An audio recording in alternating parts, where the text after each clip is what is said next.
দিছে থাবা, তার নাম হলো ভবিষ্যৎ বাবা।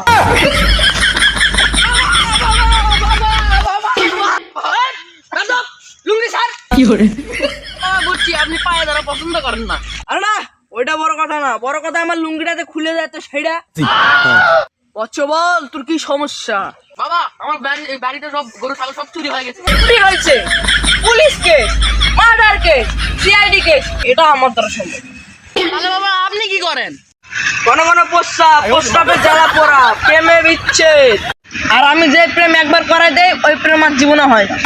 তাহলে বাবা আমি এখন কি করব?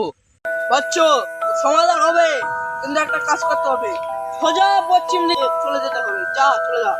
এটা তো পূর্ব দিক, এইদিকে পশ্চিম দিক। আরে না, আমি তো হাতটা ঘুরে এইদিকে নিয়ে যাব। আচ্ছা বাবা যাচ্ছি আমি।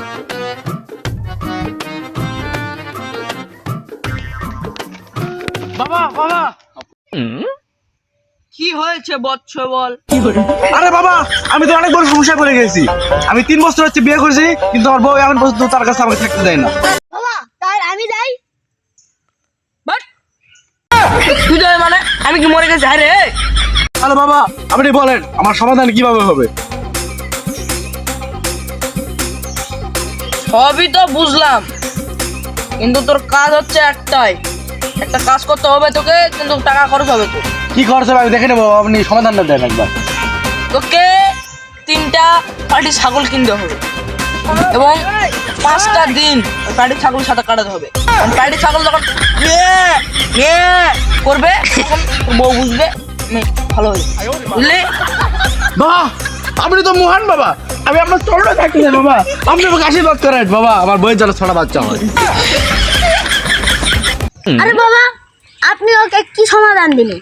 এই সমাধানে তো কোনো কাজই হবে না। এই তো বুঝলি না রে শিষ্য, বাবা তো বাবাই হয়, শিষ্য তো শিষ্যই।